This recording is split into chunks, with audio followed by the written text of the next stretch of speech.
యుద్ధం ఒక్కసారి మొదలైతే ఎక్కడి వరకు దారితీస్తుందో, ఎన్ని ప్రాణాలు బలిగొంటుందో ఎవ్వరం ఊహించలేం. అందుకు నిదర్శనమే ఇజ్రాయెల్ హమాస్, ఇజ్రాయెల్ హెజ్బుల్లా యుద్ధం. నిన్నటి వరకు హమాస్పై యుద్ధం చేసి ఇప్పుడు హెజ్బుల్లాపై విరుచుకుపడుతోంది.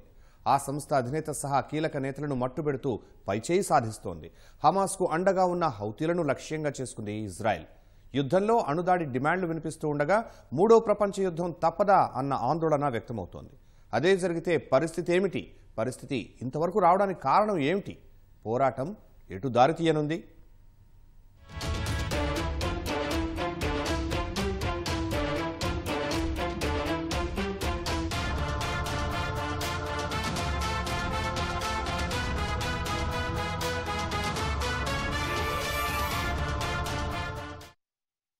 యుద్ధం ఈ పేరు వింటే చాలు ఇటీవల కాలంలో ఇజ్రాయెల్ హమాస్, ఉక్రెయిన్ రష్యాల పేర్లే గుర్తుకొచ్చేవి.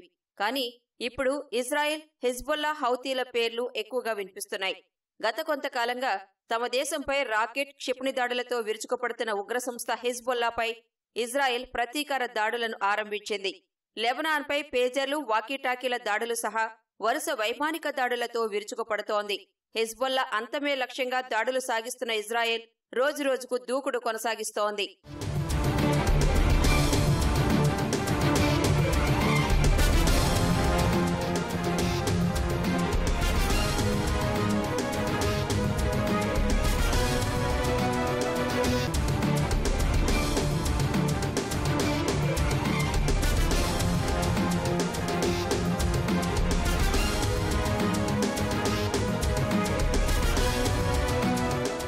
ఓవైపు హమాస్ పై యుద్ధం చేస్తూ ఉంటే పక్కలో బల్లెంలా మారిన హెజ్బుల్లాను లక్ష్యంగా చేసుకుని ఇజ్రాయెల్ మొదట పేజర్ల పేలుళ్లు జరిపింది.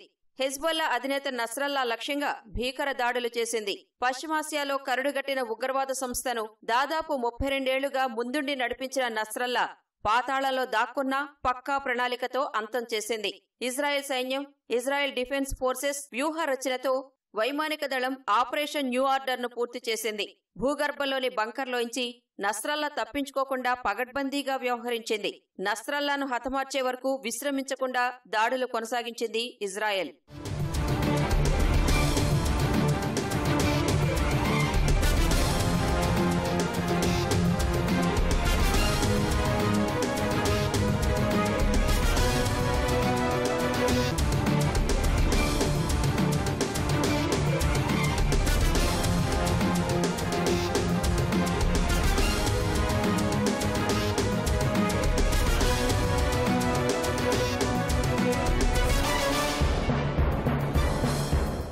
అధినేత నస్రల్లా మరణం నుంచి హెజ్బుల్లా ఉగ్ర సంస్థ కోలుకోక ముందే మరోసారి దాడులకు తెగబడిన ఇజ్రాయెల్ సైన్యం బీరూట్ పై వైమానిక దాడులు జరిపి మరో కీలక నేత నబీల్ కౌక్ ను హతమార్చింది. నస్రల్లా, నబీల్ కౌక్ సహా వివిధ హోదాల్లోని హెజ్బుల్లా నేతలను హతమార్చినట్లు ఇజ్రాయెల్ సైన్యం ఐడిఎఫ్ ప్రకటించింది. లెబనాన్ పై ఇజ్రాయెల్ దాడుల్లో మహిళలు, చిన్నారులే అధికంగా మృతి చెందారు. 2006లో ఇజ్రాయెల్, హెజ్బుల్లా మధ్య దాదాపు నెల రోజుల పాటు జరిగిన యుద్ధం తర్వాత లెబనాన్లో ఈ వారమే అత్యంత ఘోరమైనదిగా అంతర్జాతీయ వ్యవహారాల నిపుణులు చెబుతున్నారు. ఇప్పట్లో పశ్చిమాసియాలో శాంతి పవనాలు వీచే పరిస్థితి లేనట్టు కనిపిస్తుంది. ఎందుకంటే రీసెంట్గా హెజ్బుల్లా చీఫ్ హాసన్ నజ్రాల్ని 28/9/2024 ఇజ్రాయెల్ దాడుల్లో చనిపోవడం జరిగింది. అదేవిధంగా దీని మీద కసితో అనేక ఇస్లామిక్ కంట్రీస్ రగిలిపోతున్నాయి. దీంట్లో భాగంగా ఇరాన్ ఈ పరిస్థితుల్లో బయటకు వస్తుంది, ప్రత్యక్ష యుద్ధం చేస్తుందా, పరోక్ష యుద్ధం చేస్తుందా, లేకపోతే హమాస్ లాంటి మళ్ళా సంస్థలని, హెజ్బుల్లా లాంటి సంస్థలు పెంచి పోషించి మళ్ళా ప్రపంచ తీవ్రవాదానికి ఊపిరిలూదుద్దా అనేది ఒక ఆలోచన అయితే పశ్చిమాసియాలో శాంతి అయితే అందరి మేఘంలాగానే ఉంది. ఎందుకంటే ఇటీవల మనం చూస్తున్నాం రష్యా ఉక్రెయిన్ వల్ల అనేక రకాలుగా ఆ ప్రాంతంతో పాటు అనుబంధ ప్రాంతాలన్నీ కూడా నష్టపోయే పరిస్థితి వచ్చింది. అటు గ్యాస్ నిక్షేపాలు కానీ, ఆయిల్ నిక్షేపాలు కానీ చాలా వరకు తగ్గుముఖం పట్టి ధరల పెరుగుదల విపరీతంగా పెరిగిపోయే పరిస్థితి ఉంది. అదేవిధంగా ఈరోజు ఇజ్రాయెల్, హెజ్బుల్లా ఇది ఫైటింగ్ ఏదైతే ఉందో ఇది అక్కడతో ఆగిపోకుండా సామాన్య జనజీవితానికి ప్రపంచంలోనే ఒక తీవ్ర విఘాతం కలిగించే పరిస్థితి ఉంది. లెబనాన్ రాజధాని బీరూట్ కేంద్రంగా దాడులు జరిపిన ఇజ్రాయెల్ నివాస భవనాలపై వైమానిక దాడులతో విరుచుకుపడింది. కోలా ప్రాంతంలోని ఓ అపార్ట్మెంట్ భవనంపై ఐడిఎఫ్ బాంబులు ప్రయోగించింది.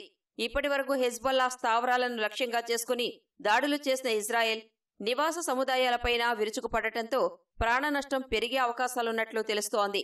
హెజ్బొల్లా ఉగ్రవాదులు నివాస సముదాయాల్లో ఆయుధాలు, క్షిపణులను దాచిపెట్టారని, వాటిని నిర్వీర్యం చేస్తామని ఇప్పటికే ఐడిఎఫ్ ప్రకటించింది. ఆయుధాలు ఉన్న ఇళ్లను ఖాళీ చేసి వెళ్లిపోవాలని హెచ్చరించింది. హెజ్బొల్లా, ఇజ్రాయెల్ మధ్య దాడుల కారణంగా దాదాపు 10 లక్షల మంది పౌరులు ఇళ్లను వదిలి సురక్షిత ప్రాంతాలకు వెళ్లారని లెబనాన్ ప్రధాని తెలిపారు. మరోవైపు హెజ్బొల్లాతో పాటు మరో ఇస్లామిక్ గ్రూప్ను లక్ష్యంగా చేసుకుని ఇజ్రాయెల్ దాడులు చేస్తున్నట్లు సమాచారం.